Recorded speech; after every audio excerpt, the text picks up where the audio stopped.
नमस्कार दोस्तों। आज हम बात करेंगे 2025 मकर राशि वालों के लिए कैसा रहेगा। राशि चक्र की 10वीं राशि मकर है, जो कि पृथ्वी तत्व की राशि है। इस राशि के अधिपति देव कर्मफल दाता शनि देव हैं। ये मेहनत और समर्पण का नेतृत्व करते हैं। इसके परिणाम स्वरूप वर्ष 2025 मकर राशि वालों को करियर, प्रेम और आर्थिक जीवन में औसत परिणाम प्रदान कर सकता है, क्योंकि मई 2025 के बाद से गुरु ग्रह आपके छठे भाव में होंगे। हालांकि मई से पहले ये पांचवें भाग में बैठकर आपको सकारात्मक परिणाम देने का काम करेंगे। शनिदेव फरवरी 2025 के अंत तक आपके दूसरे भाव में उपस्थित होंगे। इनकी ये स्थिति घर परिवार में समस्याएं पैदा करने का काम कर सकती हैं, लेकिन मार्च 2025 के अंत में गोचर करके ये आपके तीसरे भाव में प्रवेश कर जाएंगे। ऐसे में ये आपको जीवन में कोई बड़ी सफलता दे सकते हैं। वर्ष 2025 इन जातकों को मिले जुले या अच्छे बुरे दोनों तरह के परिणाम दे सकता है, क्योंकि इस साल फरवरी में शनि आपके दूसरे भाव में होंगे। गुरु ग्रह मई 2025 में गोचर करने के बाद आपके छठे भाव में चले जाएंगे और इस भाव में बृहस्पति महाराज के प्रवेश को अनुकूल नहीं माना जाता। राहु और केतु 18 मई 2025 से आपके दूसरे और आठवें भाव में विराजमान होंगे। कुल मिलाकर साल का दूसरा भाग आपके लिए थोड़ा बेहतर रहने की संभावना है, क्योंकि आपकी राशि के स्वामी ग्रह शनि तीसरे भाव में स्थित होंगे। आइए अब आगे बढ़ते हैं और जानते हैं कि वर्ष 2025 मकर राशि वालों के लिए कैसा रहेगा इन 30 अहम बातों में। 1. इस वर्ष आपको शिक्षा के क्षेत्र में सामान्य से अधिक परेशानियों का सामना करना पड़ेगा। साल 2025 मकर राशि के विद्यार्थियों से अतिरिक्त मेहनत करवाने वाला है। 2. उच्च शिक्षा के क्षेत्र से जुड़े विद्यार्थियों को भी अप्रैल के बाद अच्छे परिणाम मिलेंगे, क्योंकि इस दौरान तीसरे भाव के स्वामी का आपके नवम भाव पर दृष्टि डालना आपके लिए शुभ साबित होगा। इसके अलावा वो जातक जो किसी स्कूल या कॉलेज में एडमिशन लेने की सोच रहे हैं, उन्हें भी इस दौरान किसी अच्छी जगह एडमिशन मिलने की खुशखबरी मिल सकती है। 3. विदेश जाकर पढ़ाई करने की सोच रहे जातकों के लिए भी साल का अंतिम भाग सबसे बेहतरीन संभावनाएं दिखा रहा है, क्योंकि आपके पंचम भाव के स्वामी इस दौरान आपकी राशि के द्वादश भाव में गोचर करेंगे। 4.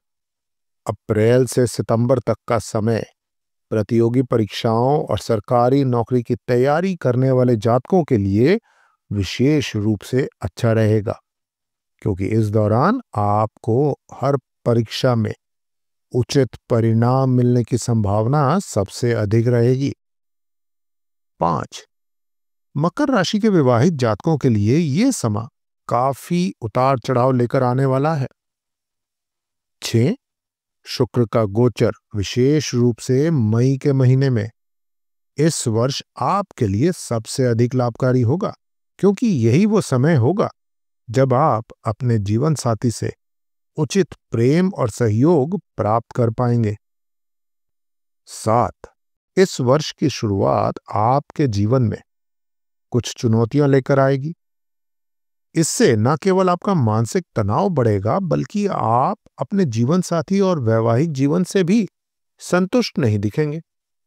ऐसे में घर में शांति बनाए रखने के लिए आपको अपने जीवन साथी की उन सभी बातों को नजरअंदाज करने की आवश्यकता होगी जो आपको बुरी लग सकती है। 8. आपके रिश्ते में किसी भी गलतफहमी को ज्यादा लंबा ना बढ़ाएं और यदि आवश्यक हो तो अपने जीवन साथी के साथ बैठकर उन्हें आराम से समझाने का प्रयास करें, यदि आप दोनों के बीच कोई विवाद चल रहा है तो सितंबर के बाद का समय हर विवाद को सुलझाने के लिए सबसे अच्छा साबित होगा और आप अपने विचारों और सुझावों को अपने जीवन साथी के सामने खुलकर पेश करने में सफल होंगे। 9 अगस्त माह में पंचम भाव के स्वामी का सप्तम भाव में उपस्थित होना उन सभी नवविवाहित जातकों के लिए अच्छा रहेगा जो अपने वैवाहिक जीवन को विस्तार देने के बारे में सोच रहे थे, क्योंकि इस दौरान आप अपने साथी के साथ किसी खूबसूरत यात्रा पर जाने का निर्णय ले सकते हैं और अपने परिवार को बढ़ाने के लिए कोई उचित निर्णय ले सकते हैं। 10 वर्ष के अंतिम भाग की बात करें तो इस दौरान आप अपने ससुराल पक्ष से अपने संबंधों को बेहतर बनाते हुए अपने जीवन साथी को खुश रखने में पूरी तरह सक्षम रहेंगे। 11 मकर राशि वालों के आर्थिक जीवन की बात करें तो इससे सकारात्मक परिणाम मिलेंगे, क्योंकि शनि का आप पर प्रभाव आपकी आय में वृद्धि के योग बनाएगा। इसके चलते आप विभिन्न माध्यमों से धन प्राप्त कर पाएंगे। 12 मंगल का कर्क राशि में प्रवेश आपकी राशि के 12वें भाव को प्रभावित करेगा, जिससे आपको अपने धन व्यय पर थोड़ा नियंत्रण रखने की आवश्यकता होगी, क्योंकि इस दौरान संभव है कि आपको धन की बचत करने में कठिनाई का सामना करना पड़े, जिससे आपकी परेशानियां बढ़ सकती हैं। 13 अप्रैल के महीने में ग्रहों की स्थिति में भी बदलाव होगा। ऐसे में आपको उस समय अपनी आय को लेकर सबसे अधिक सतर्क रहने की सलाह दी जाती है। इस वर्ष आपको पिछले वर्ष की अपेक्षा अधिक मेहनत करने की आवश्यकता होगी, अन्यथा आपको आर्थिक परेशानियों का सामना करना पड़ सकता है। 14 मई में बृहस्पति का मीन राशि में गोचर आपके लिए कई खूबसूरत योग बनाएगा, जिसके परिणाम स्वरूप आपकी आर्थिक स्थिति में सुधार आएगा और आप अप्रैल से अगस्त के बीच अपनी मेहनत के अनुसार अच्छे परिणाम प्राप्त कर पाएंगे। इस दौरान आप नई नौकरी या पदोन्नति के माध्यम से अपनी आय में वृद्धि करने में सक्षम होंगे। 15 वर्ष 2025 व्यापार के लिहाज से अच्छा रहने वाला है। लाभ में वृद्धि होगी और व्यापारियों को व्यापार से बेहतर लाभ मिलेगा। 16 आप कुछ नए लोगों से भी मिलेंगे जो व्यापार में आपकी मदद करेंगे। कुल मिलाकर आपका व्यापार ठीक रहेगा, लेकिन इसके लिए आपको कड़ी मेहनत भी करनी पड़ेगी। 17 कुछ सरकारी अनुबंध मिलने के भी योग बन रहे हैं। अप्रैल के बाद समय और भी अनुकूल होता जा रहा है। उस समय आप किसी के साथ मिलकर कोई नया काम शुरू कर सकते हैं, जिससे आपको अच्छा लाभ मिल सकता है। इस दौरान आप कड़ी मेहनत करेंगे और अपने व्यापार में अपनी महत्वाकांक्षाओं को पूरा करने की स्थिति में होंगे। 18 मकर राशि के जातकों के लिए साल 2025 सामान्य से बेहतर रहने वाला है। खास तौर पर आपका 12वां भाव मंगल से प्रभावित रहेगा। ऐसे में आपको इस दौरान अपने लक्ष्यों के प्रति अधिक सजग रहने की आवश्यकता होगी। 19 अप्रैल के अंत में शनि का अपनी ही राशि कुंभ में उपस्थित होना आपसे अधिक मेहनत करवाने वाला है। ऐसे में अगर आप इस दौरान मेहनत नहीं करेंगे तो आपको बड़ा नुकसान उठाना पड़ सकता है। इस समय आपको सबसे अधिक अपने आलस्य को त्यागने की आवश्यकता होगी।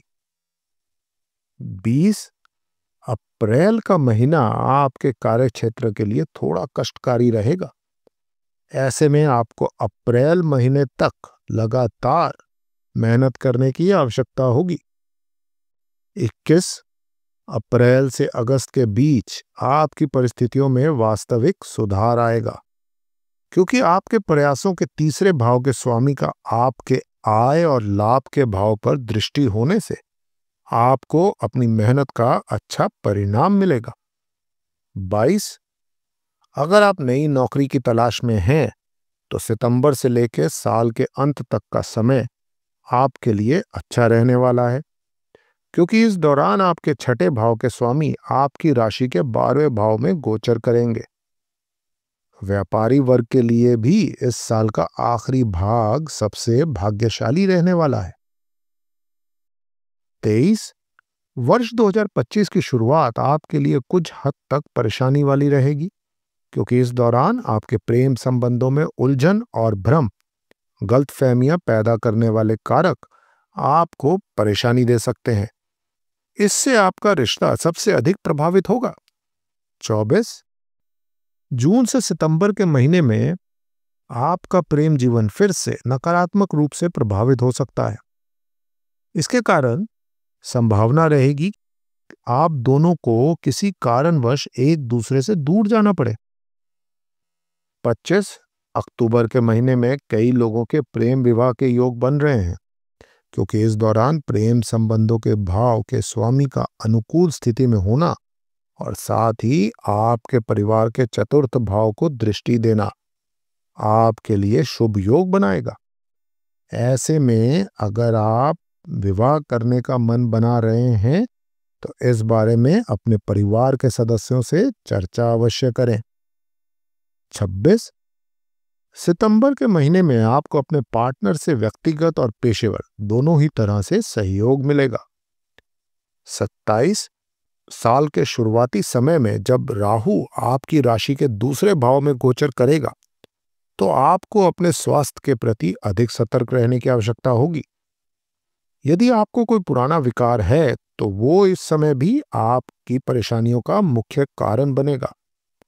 28 शनि का अपनी ही राशि कुंभ में उपस्थित होना भी आपकी राशि को प्रभावित करेगा, जिसके परिणाम स्वरूप आपको कुछ छोटी मोटी समस्याओं का भी सामना करना पड़ सकता है। लेकिन शनि देव आपको कुछ पुरानी बीमारियों से मुक्ति भी दिलाएंगे। 29 सितंबर से नवंबर के मध्य में जब आपके द्वादश भाव का स्वामी आपके सप्तम भाव को दृष्टि करेगा, तब कई लोगों को पेट से संबंधित समस्या होने का खतरा रहेगा। ऐसे में छोटी सी भी समस्या होने पर उसके प्रति लापरवाही ना बरतें और यदि आवश्यक हो तो तुरंत किसी अच्छे डॉक्टर से सलाह लें। 30 स्वास्थ्य के दृष्टिकोण से जुलाई तक का समय आपके स्वास्थ्य के लिए सबसे अच्छा रहेगा, क्योंकि इस दौरान आपको अपनी परेशानियों से मुक्ति मिलेगी, जिससे आपका मानसिक तनाव भी दूर होगा। आप अपनी बेहतर स्वास्थ्य का खुलकर आनंद लेते नजर आएंगे।